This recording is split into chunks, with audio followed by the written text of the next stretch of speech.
Hello and welcome. It's Tuesday. You're tuned into the best in paranormal talk radio. This is Beyond the Darkness. I'm your host, Dave Schrader, along with me, Tim Dennis. Tim, it's also True Crime Tuesday. Yeah, it is. For people that have not signed up, you've got to check it out. We're talking to the coroner. I speak for the dead today.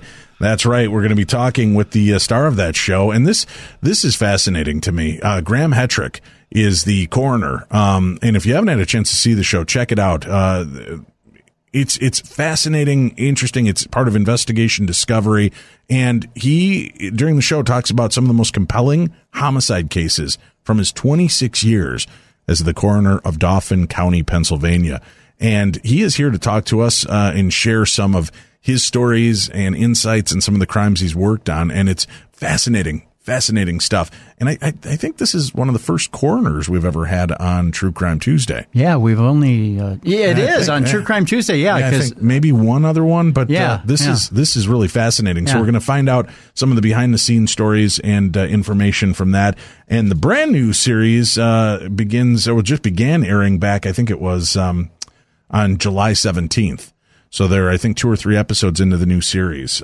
Series 2 premiere, that was the first cut is the deepest episode. That was amazing. So yeah, if you haven't seen these yet, you got to go check it out. The Coroner, I Speak for the Dead. They're in season 2 right now. So they're, I think, 3 episodes into season 2. So check it out and make sure you listen. If you're not familiar how to do that, you can go to darknessradio.com. Click on the True Crime Tuesday banner, and you can subscribe now. It's $5 a month. Mm-hmm. That gets you 90 to 120-minute episodes every week. And they'll usually include some dumb crimes, stupid criminals, visit from our friend Florida Man and his crazy antics. And then you get to hear some of the most fascinating true crimes. So that's what's going to be taking place. But today, Tim, we're going to be joined by Nigel Kerner. And it's been about 5 or 6 years since Nigel's been with us.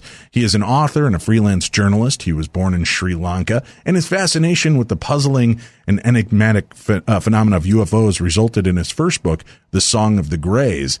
And I think we had him on when his second book came out, Gray Aliens and the Harvesting of Souls, the Conspiracy to Genetically Tamper with Humanity. He's just finished up a new book, which hopefully will be on at the end of this year. So we wanted to have him back on the show, talk about his research, and reintroduce him to the Beyond the Darkness crew. So thank you very much for joining us again today, Nigel. Not at all. Pleasure. It's fascinating aspects. I want to, just for people that are new to the show, give a little bit of background. I mean, I talked about your fascination, but why did you get so interested and involved in the research for aliens and what might be going on, what the real story is behind this? Well, I've said this over and over again, broadcast after broadcast, but actually it was awakened in me by someone else. My young son, when he was 12 years old, was quite fascinated by, the usual stuff we all go on, comic books and all that, space and whatever. And he's rather well kind of kitted up between his ears, so to speak. And this kid often used to come at me with all rather profound questions that kind of I had to kind of search answers for him, and he would often leave me with egg dripping all over me, not being able to actually answer his questions. But there was one thing that concerned him a lot more than others, and that was this phenomenon that came out, and he'd read a book by a very famous author, a Swiss author, called Chariot of the Gods, a chap called Erich von Däniken. Right. And he was quite fascinated by this. So you can imagine a 12-year-old child coming to his father and saying, "Dad, are UFOs real? What is this? Is this true?" This man seems to be quite convinced by this, and there's a lot of evidence, it seems, and blah, blah, blah. And to be honest, I hadn't the faintest idea what this is all about. And of course, I asked him for a rain check. He was so often he would, as I say, leave me with egg all over my face, already rehearsing the answer, knowing the answer to something, and then confronting me in front of his friends with questions he'd already worked out. But in this particular instance, he was really serious for a kid. Anyway, I decided to have a look at this and thought I'd rubbish it in a week or so's research into it and give them a rather serious answer, because the children really do sometimes search for things that mean a lot to them and so on. Anyway, we had a go and had a look at this thing because I used to write on various things in science and philosophy and religion and so on, like the interfaces of all of these things. I was quite interested in all of that.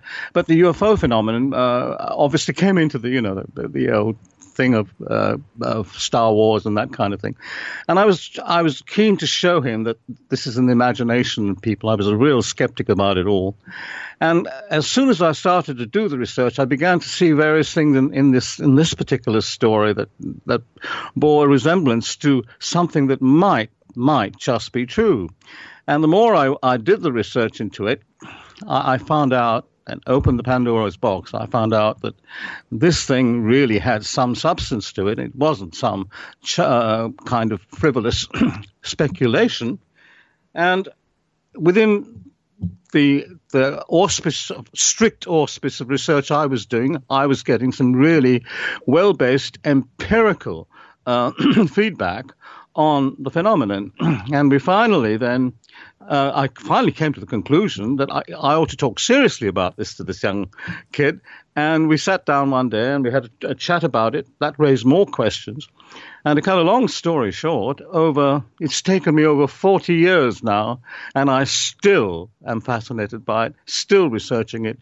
And if I may say, from being a skeptic, I'm a thorough convert into the fact that this phenomenon has a reality, a real empiric reality to it. And of course, that prompted the writing of the books and the speculations. And when you look at a subject like this, you start at A, and there's a series of natural, logical affirmations that happen when you answer one question. It leads to another, and so on and so on. And there was a line, an existential line that emerged that actually gave me a verification of my own existential base. Had to question it, look at it. Things I believed, all the way through my life were turned completely upside down in the discoveries I was making. And, of course, it just turned my entire auspice or outlook, as I say, on matters that actually should be taken up by almost every human being. Who are we? What are we? Where are we going? What is it all about? What's out there? What is space? What is time? All that kind of thing. And, of course, that's led me to this point now with 3 books, and third of which is a kind of summary of all that I've discovered and the answers that need answered, the questions rather that need answering, and so on. When you go into this with a skeptical nature and you start to do this research to answer the question of a curious child and wanting to give them something. And I love your response, by the way. I'll have to give you a rain check on that so you can do the research. I'm going to have to start using that with my kids. Let me get back to you on that. Yeah. But you start to do this research and you go into it with a skeptical nature. How long into it before you started to raise an eyebrow and say, well, wait, this is a lot different than I expected to find information? Yeah. Well, when you get an American astronaut saying that he lands his jet and one of his things is on the tarmac in front of his Gordon, as Gordon Cole Cooper spoke about, one tends to think, these guys, they really ought to be taken seriously. And then, of course, you had all the controversy about the thing landing in Texas and so forth, the famous situation where we saw the Roswell thing kind of explode into the world, still going on, still controversial and so forth. One looks at this kind of thing through the eyes of these experts, and my whole life has been my whole life is in science, really, and science, of course, seeks to leave no stone unturned. Whether it actually does that or not is questionable. But the fact is that it has to be seen in some sense, in some rationale, and that can be argued for and can be justified with mathematical logic. And so that's the kind of standpoint that I took with my own children, and they really are the best quiz masters, because you obviously you're open to your own child's knowledge of the world and so forth. And as a father, I'm sure all fathers and mothers know this. We do want the children to have the truth of our world and not just be schematically taken along by all the drifts and fancies that come their way, Nigel, I have a question for you. You talk about drifts and fancies, and I want to ask you from a perspective of drifts and fancies, and for a second throw conspiracy theories at you. And you mentioned a very interesting one having to do with astronauts. When your children come to you and they say things like, well, my friend's daddy believes that we never landed on the moon, or, you hear something like that. How do you tackle that with your children? How do you tackle conspiracy theories with them? First, you try to get really cool. And that's the most important kind of, attitude to take. You always treat your child the same respect you would treat yourself, I think. No, that's a great way to look at it. Sure. Yeah, and in my case, of course, I've got some really inquisitive little rascals running around. They're all in their 40s now. I'm talking a long time ago. And the most important thing, I think, is to see the sparkle of curiosity in their eyes, to actually put the commas and full stops and question marks, the punctuation of reality, and try to separate that from the imagination and speculation and all the rest of that. And I would like to do that with my children, and I try to do that with the children as seriously as I can, to take them seriously and not just to patronize them and be condescending or whatever. And we have a discursive element going on between us. And within that schematic, you find that far more is achieved, far more feedback comes to you, and much more important things are established than, shall we say, the day-to-day everydayness, that things that are presented to you in life, as you go along and so forth. Not sounding too pompous about it, it really becomes a very interesting life. How important, or how much have you instilled the research in them, and what kind of skills have you given them to tackle that research, as opposed to listening to different sources that may not be credible? Yeah, over the years, I've acquired a very, very knowledgeable and powerful team of researchers, and everything is checked out and everything is looked at from 6 ways to Sunday. And the most important ones that I think existentially establish our reality and what we are, and the main questions on that are the base of our natures, or as human beings. These are the things that I look at, and it's really a kind of service for the future. For if you bring the children into the world, you owe them, I think, and you owe them big time. And in my case, of course,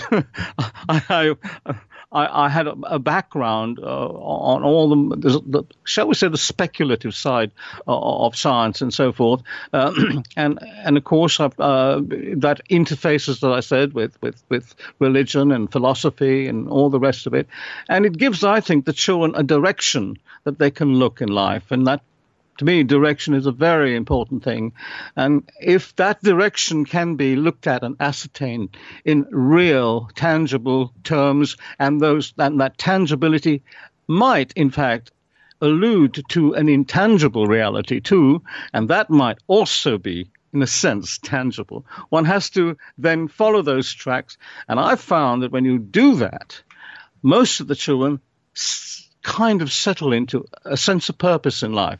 And if you don't have, I believe, you don't have a sense of purpose in life and you go nowhere, there is this possibility that you will be mostly wanting in most things, and discontent seems to creep in and so forth.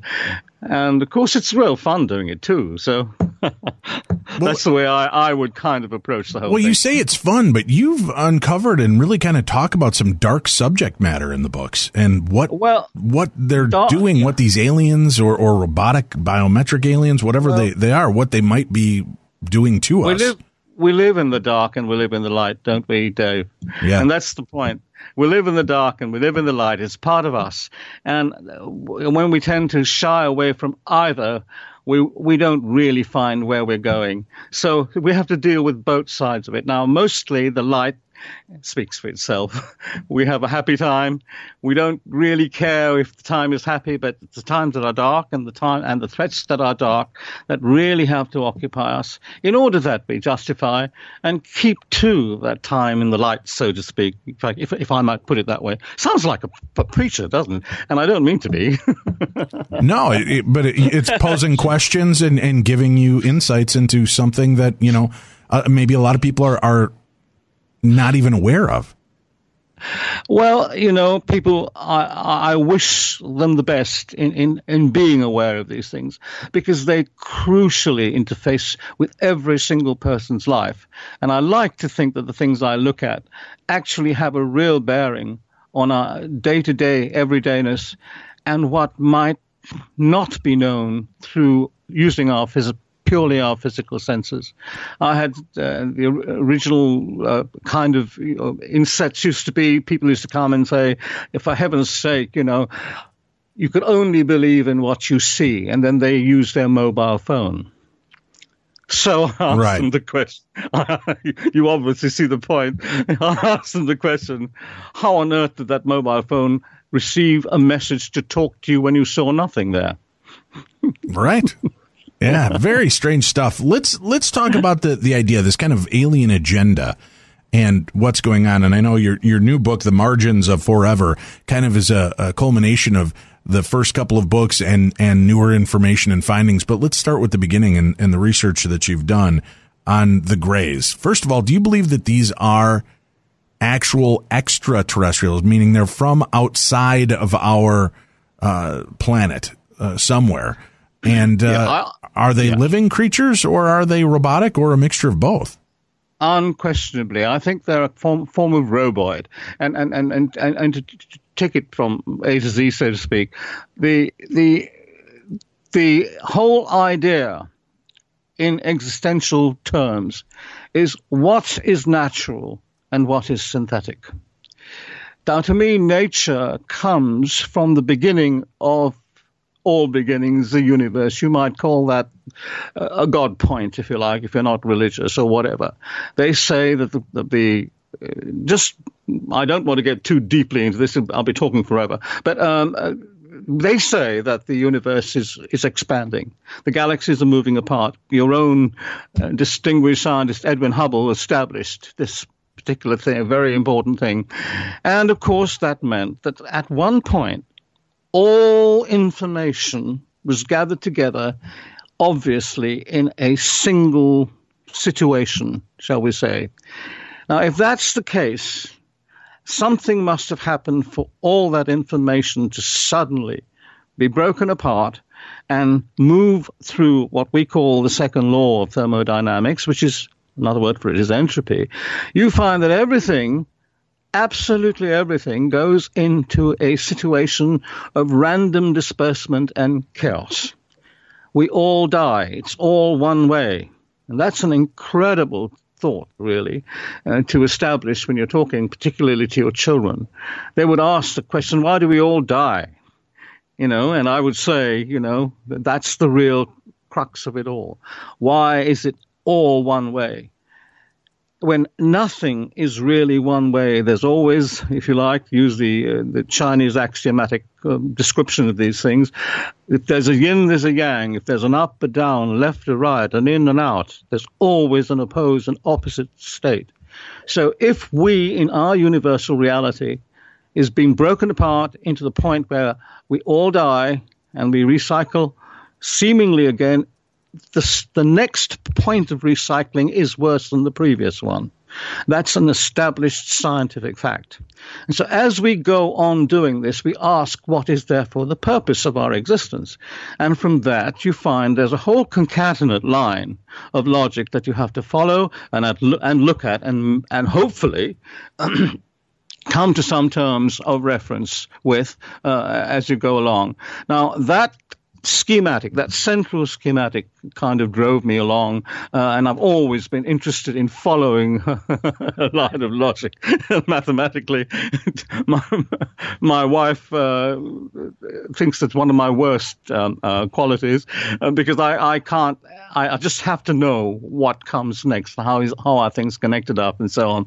And this kind of thing, leads me into big trouble. And for me, to answer your question, what the grays are, I would say they are the synthetic side of a situation whereby the natural side comes from that first God point as it splits apart. That's us. It's a natural cascade as part of some great catastrophic occurrence, if you like. They call that the Big Bang or whatever. Now, you have to ask, why a Big Bang? If all things are together, then there must be logically the premise that all things can be apart as well. That's so simple opposition logic. It's an equation, if you know what I mean, one side and the other. So the point about it is, if that is so, what marks these various limitation points? If everything comes from this central axiomatic stance of togetherness, there has to be the opposite possible. If the two things come together, then the potential difference between those two things will provide a third situation where both of them will be together. One would be, I think, the natural stance, and the other would be something that comes out of the natural stance after a catastrophe occurs. And so, to put it simply, I mean, it's really a philosophical argument, and I hope this is not too beyond the heads of your listeners. And I'm sure there are many there who will be fascinated by the idea of why we are going one way. So I'm trying to appeal to their curiosity on that premise, really. And my point is, if that is happening, if these three different manifestations come from one point, and then we've got to try to find out what catalogs each of those various things. And this leads to many millions of words, I can tell you. Fascinating. Well, you've had a chance. I mean, to research when one starts looking into these stories, what exactly do you do, and what is the methodology used to research and peel back the layers and get to the real creamy filling of the story, as opposed to just, there's so many glossary stories out there that, people post and share and have been repeated and regurgitated over and over. And you start to lose fact and some people will add their own conjecture to the stories or their own slants to the stories. How do you boil it down to what really occurred and how it occurred and detailing that information out? Yeah, well, you've got to cherish meaning. You've got to cherish reason. You've got to be sure that you can do that. And that's half the battle. Well, I think it might even be all of the battle, really, depending on how you look at it. So you really need to do that. You really need to be totally sincere and dedicated and not want frivolous answers hung up to your prejudices. And, usually our prejudices are hung up on our eyes. Very powerful methodology of the acquisition of any kind of knowledge or whatever. But I think listening is more powerful, and unfortunately we don't do too much of that. We just make the judgments through what we see. Very big mistake, because the whole of what you see may well be a distortion. And so, not to get too complex about it, the third book is a little bit into quantum physics, and of course I have to try and explain that so that most of us ordinary mortals like me had to study this in everyday terms, in every man's terms, so to speak, and try and put some kind of accent on it that most people will understand, and then find that meaning, go for that meaning, look at that meaning, and be serious about that meaning, and be willing to come to conclusions that may not be comfortable for our own comfort points, so to speak. And that's the big deal, you see. We have so much the strength of purpose to maintain our comfort points when our comfort points may be shrouded in lies and misapprehensions and so on. So without sounding, again, too pious about these things, it's just a direction you set yourself. If you really want the truth about something and you really cherish and care for the people you're responsible for, I'm sure then that you would look as purposefully and meaningfully as you can to find the answers. And in doing that, it, of course, really enhances your own curiosity and your purposes, purpose in life and so on, and makes everything very, very much more interesting. You will never get bored, is what I'm trying to say, really. Well, Nigel, tell me about your encounters with abductees, somebody that as you researched the information, spoke with them, really kind of got to it, the heart of the matter. What was it like to have that first realization that, wow, this is a real thing. This isn't just the imaginings of a psychopath. This is a real issue. This is a real phenomena that's taking place. It's a real privilege, David. A real privilege to be able to look into the eyes of anyone who has had such an experience. And you know what I've discovered? Most of them tell the truth, at least the way they actually see it. There are very few lies out there, and if there are lies, they're usually, sitting in front of their computers with egg on their fingers from the latest sandwich with nothing to do, completely bored, and can only deny and deny and deny.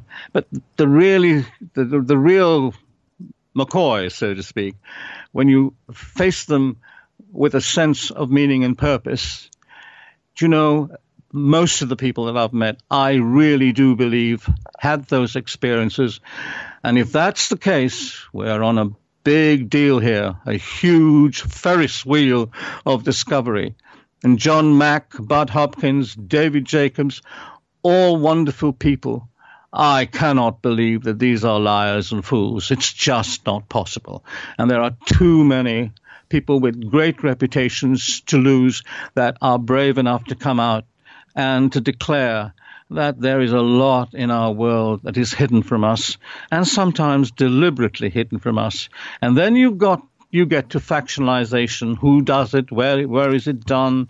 And you've really got to keep a cool head to sort it all out and look at it as coherently and as clearly as you possibly can.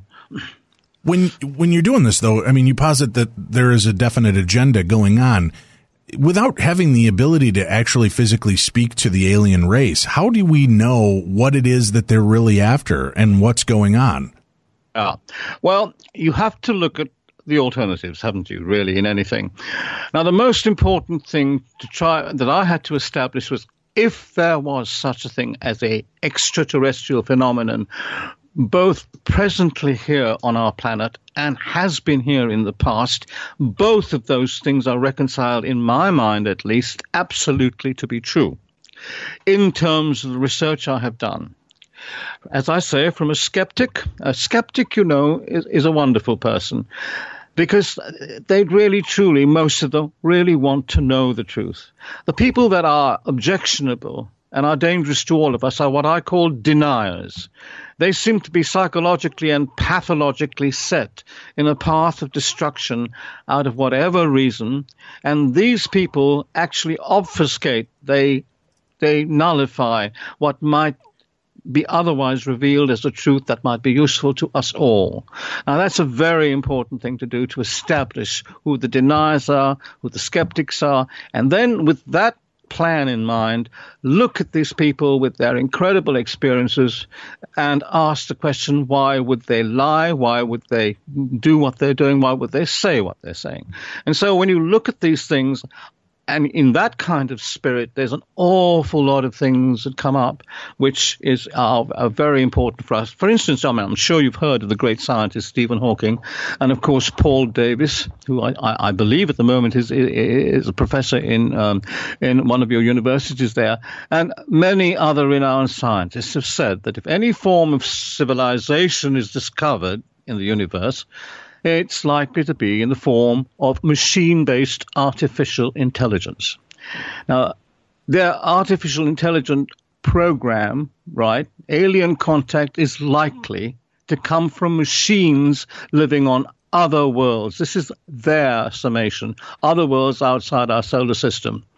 And we have in the UK what we call an astronomer royal, and we always stick that tag on anyone really that we tend to appreciate. You guys are free of this royal business anyway. The astronomer royal called Martin Rees said, for instance, the signal was picked up. If a signal was picked up, it would not be from organic life like humans. And even on Earth, he envisages that most space exploration would be carried out by machines, which would not be constrained by the physical difficulties of existing in space or on other planets. So, just look at the vast distances of space, Dave. It's the planet we have thus far discovered that might be somewhat like the Earth in all possibilities, shall we say, is reckoned to be 1,000 light years away. Now, what kind of distance what kind of vehicle, for instance, can cover that? You've got this equation called E equals mc squared, which ties in time with mass and matter. If you do that, and you travel at the speed of light, I'm saying 1,000 light years, that's 1,000 years at the speed of light, which is 186,000 miles per second kind of thing, a very, very powerful, very fast speed, shall we say, and a huge distance. Now, in order to get from one planet to another, by using our normal physical means of vehicles that are physical and so forth, if you apply the well-known equation by Einstein, given by Einstein, E equals mc squared, as you approach the speed of light, mass becomes infinite. So what you're traveling in is bigger than the universe. As far as we know, the universe is limited. Right. But this says it's impossible. You cannot do that. You can't travel at the speed of light without mass becoming infinite inside. So what you're traveling in is bigger than the universe. So it's actually a huge forbiddance. You can't do it in physical terms. So what alternatively might be, physical terms, particularly biological organic life, I might say, and that's the point I was trying to make. So obviously it would take, how could a bio-organic kind of individual like a human being actually go to any of these planets? It's just not possible. There has to be some other methodology that can allow that time scale not to matter. In other words, it'll take you 1,000 years to get there. If you could travel at the speed of light, well, our span of life is 4 years and 10 now, if we're lucky. And that's just not on. So therefore, one would seek, would one not, to make something that could be able to do that, but not be subject to a biological exigency of being made nothing, of dying, And so the whole point is, how on earth would this then be achieved? You make something synthetic, and that synthetic thing then is still subject to the second law of thermodynamics, which rots everything. But you try to make that as strong as possible to actually achieve this. And you do that by making robots and roboids, or bio-robots, if you like, highly advanced things with a thing called artificial intelligence. In other words, gathering information as you go, extrapolating that information, enhancing that information, and making it greater and grander in scale and so forth. But imagine this. What if that entity you make becomes far more intelligent than you? You are its creator. Why do you make it? You make it to preserve certain things, to do certain jobs, perhaps to run your planet, to run the utilities, the power stations, whatever, so that human beings will be freed up perhaps to sing songs of joy or whatever they would do in human terms, shall we say. So these things will do the utilitarian things and actually will run your planet or whatever. Now, what are you going to do if these things then look at a danger to what they're doing. You have to build into them a fail-safe premise that says, whatever, look after yourself, find the dangers to us organic beings, look after those, take care of those dangers, stop them coming to us, and make sure that you're there to do it. Now, that means that you give them a program, and that program will be acted upon by a machine. It has no feelings. It can't say no. It runs on the program. So the whole point, because it has no moral code, it will run on that program. And when it runs on that program, what's it going to do? It's going to see finally, is it not, that the biggest threat to it being there to do its job will be its creators. And who created it? They can pull the plug out, perhaps. And so, therefore, what is the likelihood of all of that? They may well take the individuals that actually created them out. And if biological beings did the creation in the first place, made those robots in the first place, gave them artificial intelligence, and they themselves propagated on that and made themselves grander and bigger in scale, in the scale of effect and what they can do, well, there could be many, many millions of planets out there that, with winking lights and buzzing diodes and buzzing transistors or winking diodes or whatever it is, out there devoid of life. In other words, they would take living being away. And to me, and I argue this in the book, Margins of Forever, the grandest and the greatest and the only thing that is worthwhile in the universe is livingness, is life. And the rarest as well. So that's for another day. Do you believe? And I'm just curious about this because we hear a lot about the grays, and I've heard about them from different aspects. Some believe them to be nothing more than scientists from another planet or dimension. Some believe them to be truly evil. Some believe that they're the ones trying to help us and extrapolate information that may be able to help save humanity in the future. And I've often wondered, Nigel, is there a possibility that, how do I want to put this? The government likes to run on fear. They like to, we can control easier when there's fear involved because then you feel like they have an answer, we're in the situation.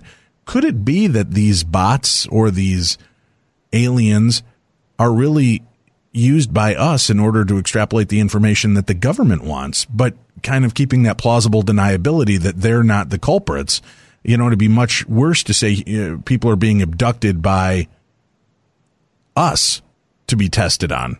Whereas if we make it an alien race, or we give this projection of these beings being something alien in nature, that then we're building in the fear. We're not making ourselves the villain in the story.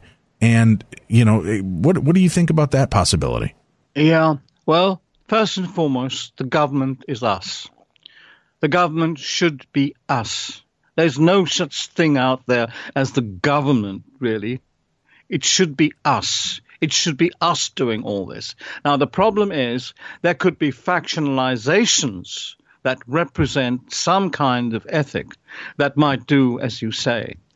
But the whole point about it is that we have to make sure that such does not exist if we as a group of living beings, right, have the right to be us. So therefore, that's a philosophical point, and that's something that the children and my kids normally talk about quite a lot, really. And how on earth do we ensure that what happens there is not some control mechanism done to us by a controlling factorization that would then take us on and do their bidding or whatever? So how do we be independent, to be ourselves, to understand ourselves in a voluntary sense without being put upon by all kinds of obscure, obsequious programs to put fear in us or whatever, so that they may make their job easier. So it's very, very important that we have to look at this whole question. For instance, most abduction reports, right, put people come when people are under hypnosis, for instance, if you see what I mean. And it's under this state of not being in their own control that the reportage comes out with about the experiences and so forth that they've had. And within that frame of reference, they stand testament to these things they call the great. They really are a kind of bio-machine, and in real existential terms, they're less than your vacuum cleaner in value, really. But they have a power and a program, and that's the most important thing. You've got to see to it that machine understands what it is, and that is a very important thing. I'm not a religious person, but there are instances in religious books and so forth. One of them, the Christian teacher, for instance, was taken up to a high place, and he was told by something there, I don't know what it was, but he was told, "I will give you this if you play ball with me," kind of thing, you know. And the Christian teacher's retort was, "Look, you are a machine. You are less than any living thing, even a virus. Life is far more precious than anything that's artificially made." The words he used in the Christian ethos escape me at the moment. But the important thing is that was a retort that put him in his place. Now, you might say to yourself, how do you know if this thing was some alien whatever? Well, where this is supposed to have taken place was in Jerusalem. I've been to Jerusalem and looked around the place, and they have a few hills there, but nowhere near as high where you can see all the cities of the world. And this individual was supposed to have taken him to a high place where you could see all the cities of the world, and then promised him all those cities of the world if he was subservient to him. Well, the only way you can do that is to go up in space. So what took this Christian person up in space? It had to be something that had the technology 2,000 years ago to do that. That's if you look at this from a religious perspective or a perspective of religious belief.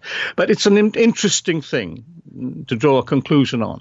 And so I think that right through our entire sojourn as human beings, right, that we have a sense of ourselves first, and how we ourselves can manage this within the living aegis and not look outside that aegis unless it threatens our very existence. And that is what I believe these greys will do.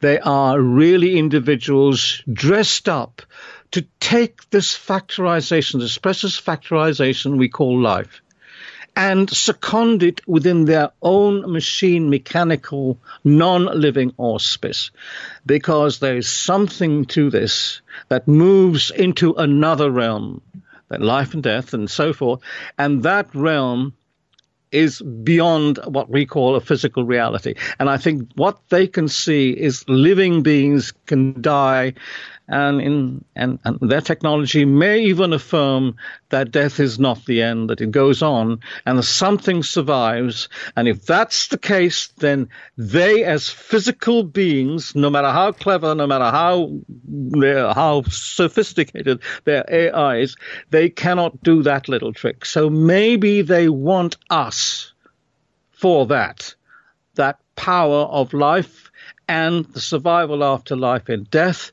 and that's why they are here. And that would opens a huge Pandora's box of consequence. And that's what I discuss in my third book, how this whole thing logged together will present that. Well, Nigel Kerner, our guest, we have to take a quick break.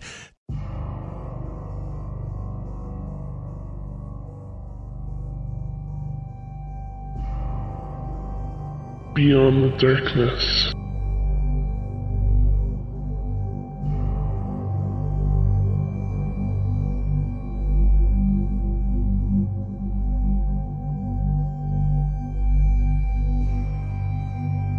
We're back. This is the best in paranormal talk radio. This is Beyond the Darkness. Hey, remember, I'm going to be hosting Coast to Coast AM this Saturday, Tim.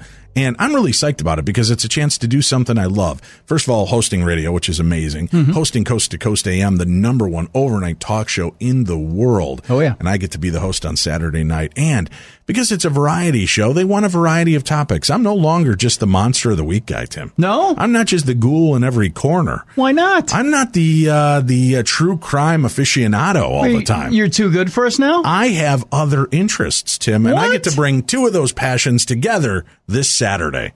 I love music. You know I love music. We talk about it on all the shows, right? And how music has saved my rock and roll soul, right? Yep. Well, I'm going to get a chance to talk to two legends in the field. Singer-songwriter Bobby Hart will join me in the first hour. His new book, Psychedelic Bubblegum, talks about his life and career as one of America's most prolific musicians and authors, or I should say songwriters out there. He has been responsible for songs from everybody from Jay and the Americans to the Monkees' success. He'll be on hand with me for the first hour of the show.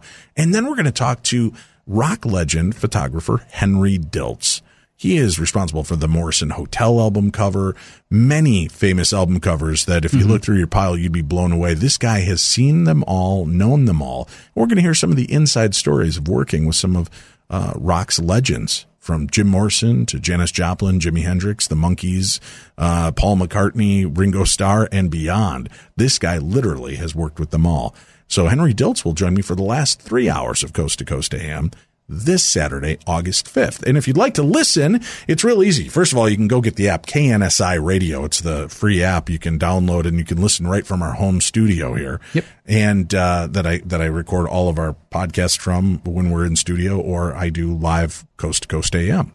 So you can check that out, or you can go to coasttocoastam.com/stations.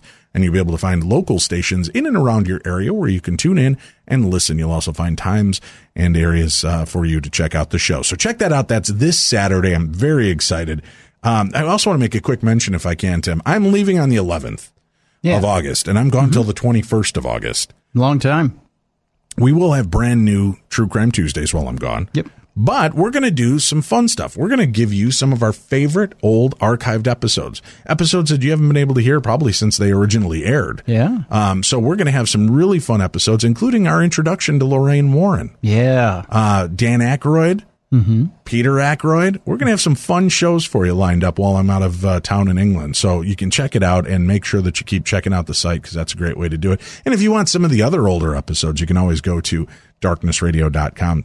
Click on our Darchives tab, and you'll find old episodes there as well. But these are going to be some fun episodes that will be new for a lot of you, or maybe it's an old favorite that you get a chance to revisit with. But I'm really excited to get to share some of our favorite old classic episodes. It'll be fun. Yeah, we should dig out Nigel Kerner's original episode and see if we can find that. It was from about 2010, I think.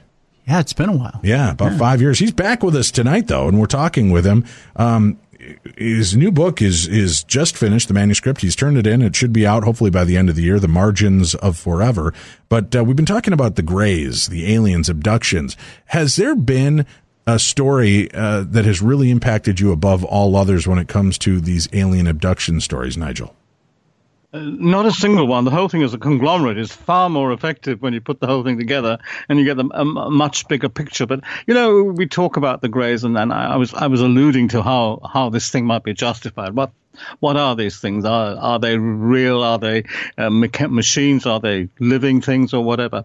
Well, just let me put this to you, if I may, Dave. By the way, I really love your voice. It sounds wonderful here. Thank you. If indeed the Greys are an artificial intelligence, shall we say, created by another civilization, what then would their agenda be? This is a worthwhile thing to actually try and look at.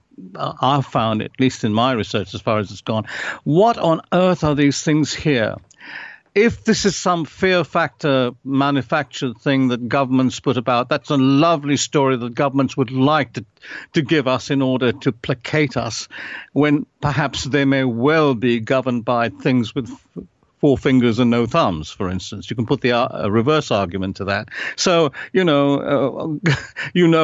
what governments can do and politicians can do. I'm rather cynical about politics and politicians, I have to say, but there are, I'm sure, good ones as well. Anyway, the point is, what could we possibly have that their technology can't give them. If they come here and if they've been here, and there is so much proof, Dave, that these things have been on the earth for thousands of years, and it's beyond doubt that this is true. There's so much evidence, yet they hardly discuss it on the media. They hardly put this on. In England, for instance, they would discuss what the children in the royal family would wear in media time, in general media time, than to talk about something that might existentially affect us all, and to our detriment, maybe. So, going back to the point, what would they possibly want from us if their technology can bring them here over those vast distances? There's evidence through thousands of years, as I say, of their interaction with human beings. So whatever their artificially intelligent programs are looking for can't be gained, I think, by a quick fix. Whatever it is, it seems to take time. Somehow, we must have something that they don't have, which then implies that they are completely not like us. The assertions made by some observers accounting for the UFO phenomenon is that these ET aliens are here to harvest rare elements from our planets. This, to my mind, is ludicrous. If they have the kind of technology that can get here, they can lasso entire planets and take all their whatever rare elements or whatever they might have.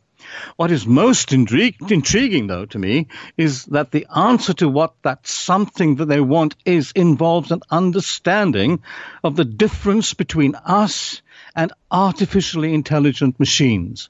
I believe this is a really important point, a crucial difference to find in the context of the current, kind of tsunami of technological progress, offering the possible conversion of our natural biology into an artificially augmented biology that can live indefinitely, and the brain-machine interfaces to improve our efficiency at coping with the world.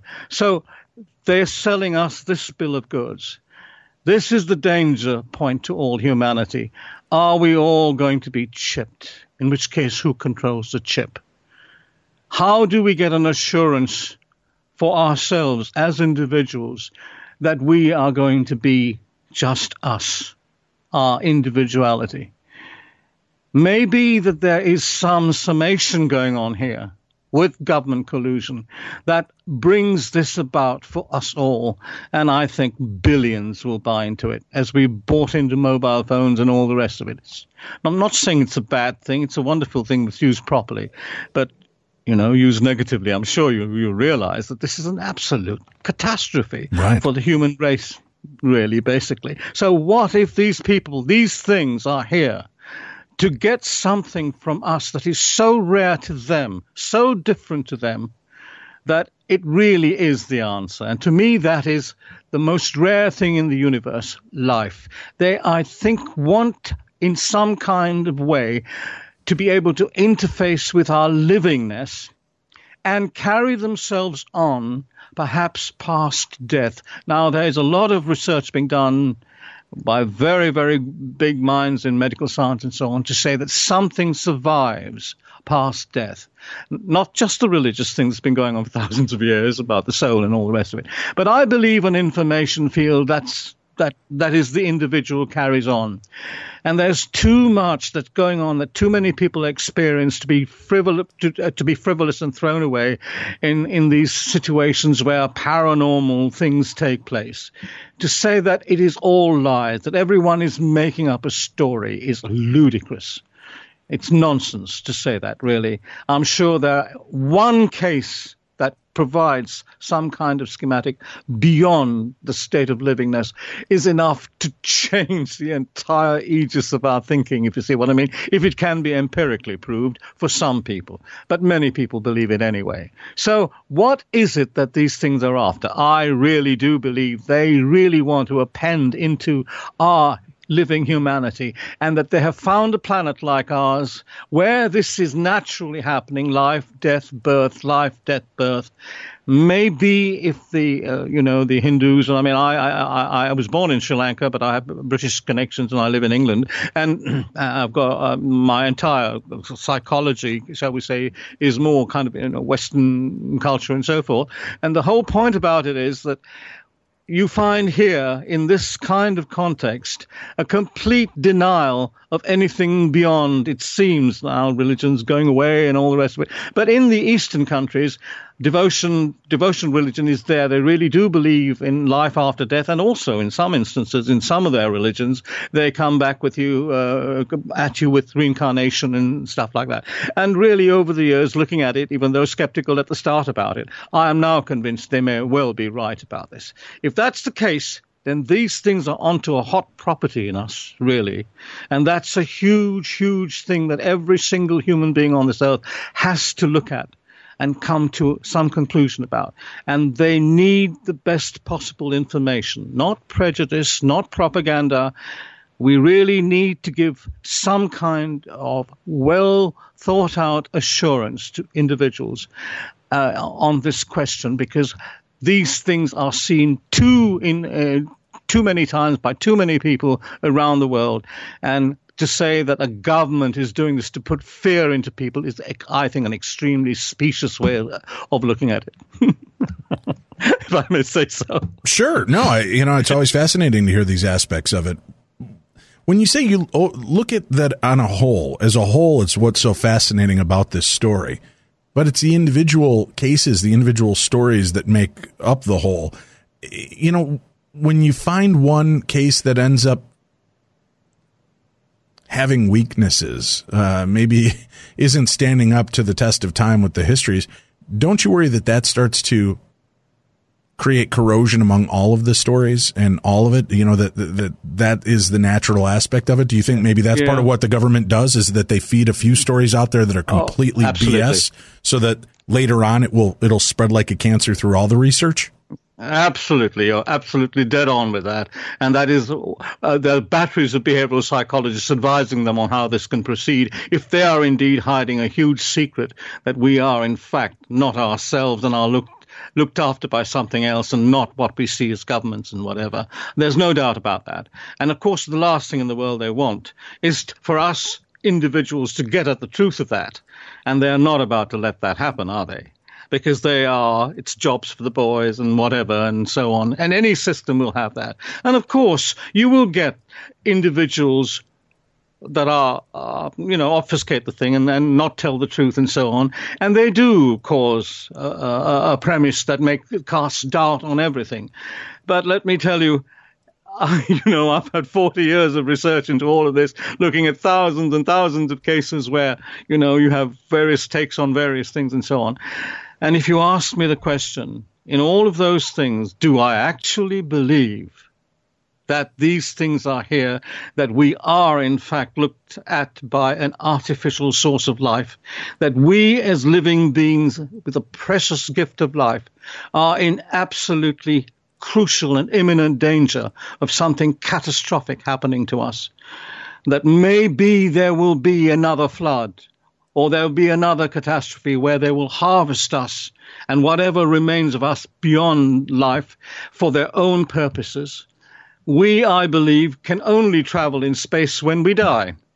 There we can go instantly because we're not physical bodies anymore. We don't have mass, and we can go from one end of the universe to the other instantly. That's showtime. That's when we really look at the universe and not just our own locality and so forth.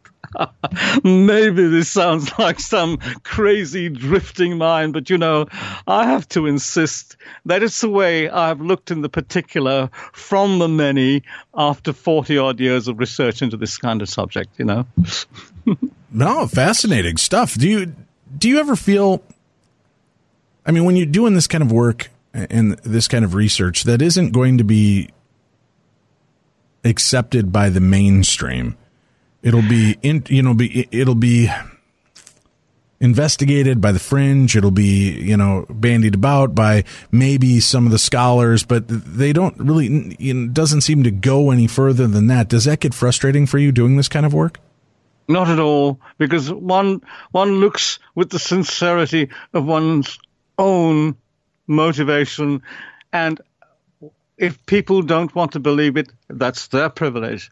But I would ask that they don't believe it because they have given it a fair and good look at it. That's all, really. It's their privilege. And if 9 out of 10 say this is a load of nonsense, then they'll have to prove to me logically, individually, that it is a load of nonsense. But logically, not by some emotional reach or claim to that. Well, you do have some scientists that have come out. Research that I've done, right. I can point at the research that I've done meticulously and the references and so on. And if they present to me that what I'm saying is total nonsense based on that, I will bow down to them and thank them for informing me. But many scientists have come forward to say that it's nonsense and that these things are not taking place. How do we differentiate between the real scientists that have actually taken a hard-edged look at this and those that are part of the disinformation field? Well, as I say, you look at the general rules that govern even scientists.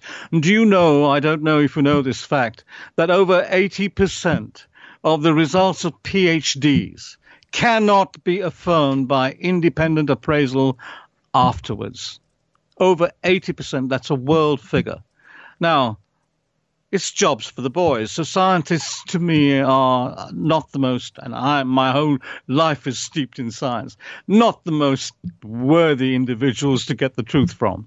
They have a good system of trying to find the truth, but most of them are in it for jobs for the boys. All right. Don't hold back, Nigel. How do you really feel about it?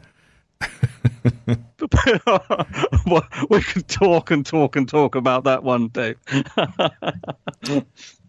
Where do you think this type of research is going to lead us? Are we closer now to getting answers than we've ever been, or will it always just be the elusive wave pulling back every time we reach for it? The bubble has to burst. The bubble has to. I'm sorry about interrupting. Please forgive me. The bubble has to burst sometime, and there's too much gathering now. And I hope it doesn't come at a crisis where all of us as human beings are put under a disadvantage that we don't have a chance of overcoming. And so that's really why I would try in my own single way, shall we say, to write the books and put them out there. But please, don't take my book seriously. Go and write your own book. That's the most important way that for yourself you can see any truth, really, basically. I would offer that to anyone, really. I just do it. My own thing is a affirmation for my children, my friends, and whoever might want to see what I'm trying to say. And that's really what it is. That sounds, please understand me, I'm not trying to sound pious, but I really, truly believe that.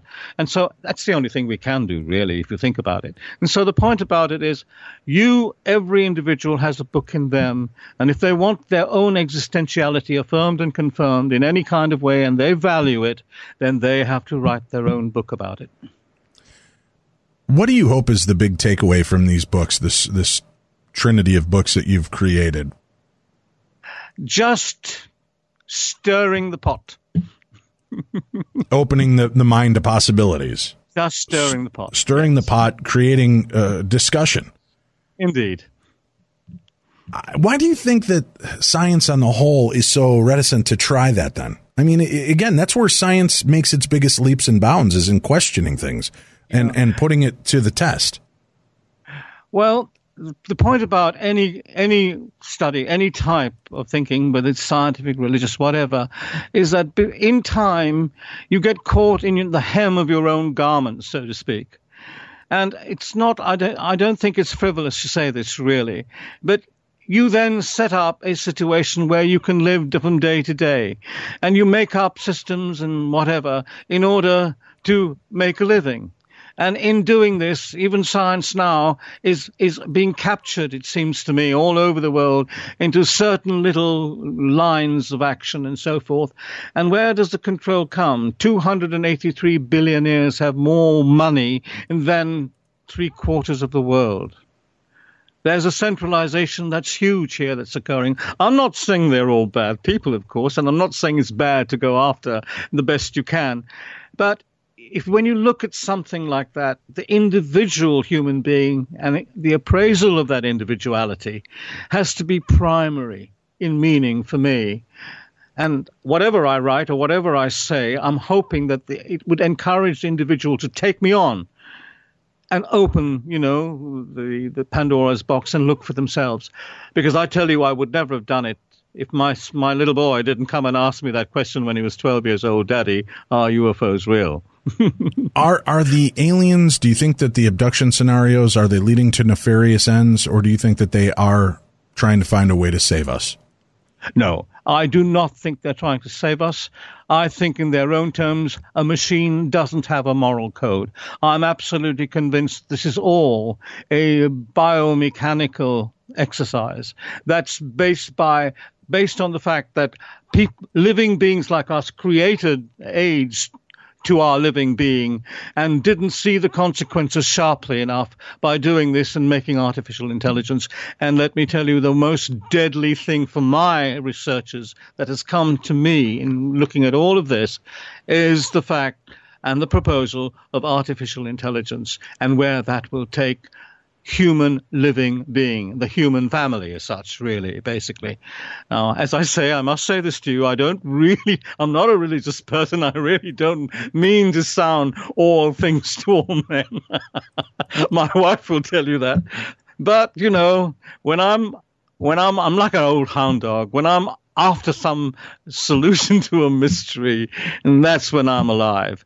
And I know that if I don't get some answer to it where, the whole thing, 1 + 1 = 1 + 1 and not 2, mathematicians will not balk at that, some of them at least, then I think I am satisfied in that kind of thing. But it's just one person's view, and I hope that my affirmations and whatever I say will be looked at by many people, and they come on, they take me on, and they look, and they write their own book, as I say. That is the only way.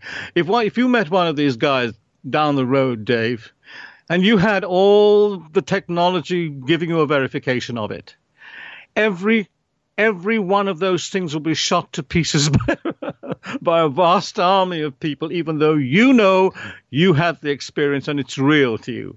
And they will say that it was manufactured by the technology these days or whatever, and your mobile phone didn't do it and all that kind of thing. So the only evidence that you can really get that has any meaning at all is your personal experience and evidence of that. Well, Tim is constantly at odds with me that AI is going to be the downfall of humanity. Do you believe that is what the trend will show, that eventually AI is going to take us over? I think that, unfortunately, is the traffic of the universe out there, not just our planet. I think it's commonplace that this thing happens because of the second law of thermodynamics. And if you want to do that, the guy who actually did the numbers on that, a chap called Boltzmann, committed suicide because he could see no way out of that. But what he didn't know, and I don't think a lot of people do, and I have only begun to accept that through the research I've done in science, ironically, and that is there is another world and we do not end in our physical life. And that is the most interesting thing of all that I've actually come across. And I don't care what AI comes my way or what these terrible things do to us, we will carry on.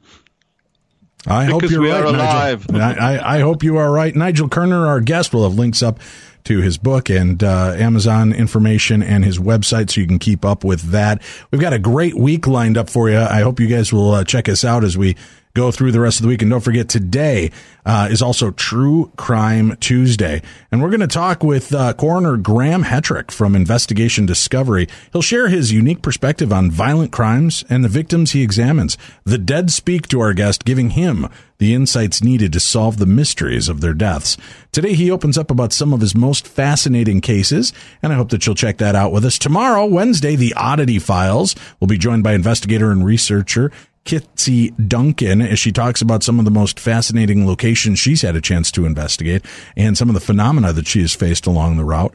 We'll also talk Thursday, the triumphant return, Tim, of Dr. Barry Taff. I think it's been 4 years maybe since Barry's been with us. Yep. He's dealt with some health issues. He's back. He's going to join us on Thursday, where we will talk about one of his most fascinating cases, and it's a case that has not garnered the kind of attention of like the San Pedro haunting or the entity case. The aristocratic poltergeist case. That's a tough one to try to say even when you're sober, Tim. Yeah. He'll be here to talk with us on that on Thursday. So that's just part of what we have going on this week. And don't forget, you can hear me on Coast to Coast AM this Saturday, August 5th. And I hope that you'll spend some time with me there as we go into the world of rock and roll. And we get to hear some of the great history from the 60s, 70s, 80s, and beyond. So check that out at coasttocoastam.com/stations for more information. For Tim Dennis, I'm Dave Schrader. You've been listening to the best in paranormal talk radio. This is Beyond the Darkness.